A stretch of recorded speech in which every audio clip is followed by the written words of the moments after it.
Year 1994 इस साल दुनिया में बहुत कुछ बदल गया।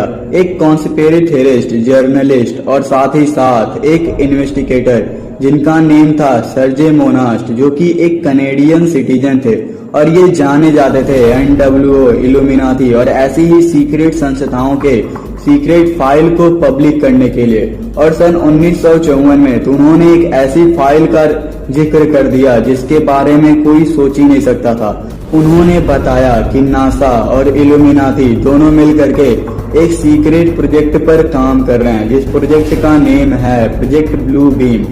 इसका मकसद है पूरी दुनिया में इल्यूमिनाटी ऑर्डर को लागू करना, यानी वन लॉ ऑर्डर, जिसका मतलब होता है एक ही रिलीजन और एक ही लीडर को फॉलो करना।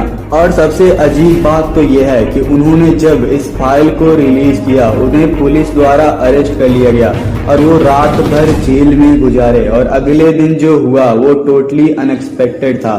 अगले दिन ही उनकी एक मिस्टीरियस तरीके से मौत हो गई। उनकी लाश उनके घर के अंदर पाई गई और कोई नहीं जानता कि उन्हें कौन मारा और कैसे मारा गया। ये आज भी एक अनसॉल्व्ड मिस्ट्री है। अब इनकी मौत के बाद लोगों का ध्यान उनकी बातों की तरफ गया, यानी प्रोजेक्ट ब्लू बीम की तरफ गया। अब ये प्रोजेक्ट ब्लू बीम है क्या, इसे समझने का टाइम आ गया। अच्छा सोचो, अभी आप घर से बाहर निकलो और आप जब आसमान में देखो तो आपको तारे नहीं बल्कि गॉड, एलियन और कई सारी ऐसी अजीबोगरीब चीजें दिखाई दें जिन्हें देखकर आप डर जाओगे।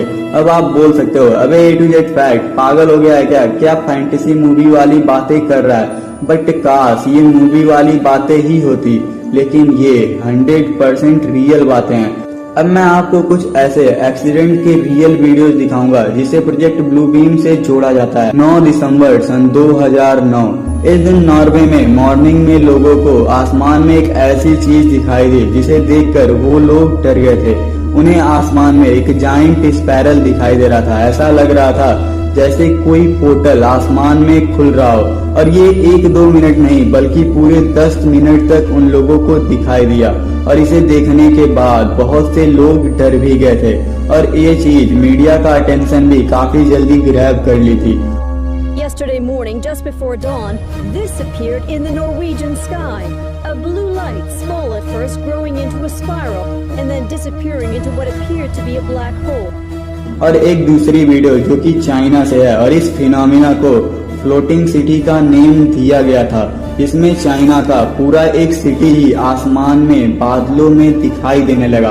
और इसे 1-2 लोगों ने नहीं बल्कि हजारों लोगों ने देखा था। और जब इसे गवर्नमेंट से पूछा गया तो उन्होंने इस बात को यह कहकर नकार दिया कि ये एक रिफ्लेक्शन था जो कि पानी बरसने के कारण बादलों में क्रिएट हुआ था। और उन्होंने इसके ऊपर बातचीत करने से भी बैन लगा दिया। और आपको तो पता ही है कि अगर चाइनीज गवर्नमेंट के खिलाफ कुछ भी छीं किया जाए तो वहाँ के लोगों को सीधा उड़ा दिया जाता है। अब ये बात कुछ हजम नहीं होती है, मतलब इसके पीछे कुछ तो राज था। और फिर पूरी दुनिया में ऐसी ही बहुत सी वीडियोस को देखे जाने का दावा किया जाने लगा। ऐसी बहुत सी वीडियोस आने लगी जिसमें एलियंस, जीसस और अजीब गरीब चीजों को देखने का दावा किया जाने लगा। सर्जे मोनास्ट के हिसाब से ये प्रोजेक्ट पूरे 4 हिस्सों में बटा हुआ था। नंबर 1 पर था अर्थक्वेक और एंशिएंट आर्टिफैक्ट्स। कहा जाता था कि होलोग्राम्स की मदद से आर्टिफिशियल अर्थक्वेक को क्रिएट किया जाएगा, जिसमें से कुछ एंशिएंट आर्टिफैक्ट्स निकलेंगे। अब आप सोच सकते हो कि अर्थक्वेक तो एक नेचुरल चीज होती है, उसे ये लोग कैसे क्रिएट कर सकते हैं। तो मैं आपको एक एग्जांपल देना चाहूंगा। आप लोग आर्टिफिशियल रेन के बारे में तो सुने होंगे, जिसमें अगर बारिश नहीं होती है तो लोग एयरप्लेन की मदद से आसमान में कुछ केमिकल को स्प्रे करते हैं जिससे बारिश हो जाती है। तो सिंपली इसी टाइप के किसी टेक्नोलॉजी का इस्तेमाल करके ये बनाया जा सकता है। सन 2012 में पूरी दुनिया में पूरे 14 अर्थक्वेक को क्रिएट किए जाने का रिकॉर्ड दर्ज किया गया था। नंबर 2 पे होलोग्राम स्पेस शो।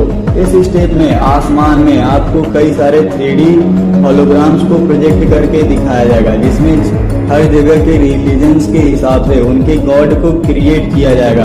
जैसे बुद्धिस्ट रिलीजन वालों को वो लॉर्ड बुद्धा को दिखाया जाएगा और ऐसे ही अलग अलग जगहों पे उनके गॉड के हिसाब से उन चीजों को प्रोजेक्ट किया जाएगा। और इसे कई सारे सैटेलाइट्स की मदद से किया जाएगा, इन सैटेलाइटों में बड़े बड़े प्रोजेक्टर लगे होंगे और वो प्रोजेक्टर ऐसे 3D होलोग्राम्स को क्रिएट करेंगे।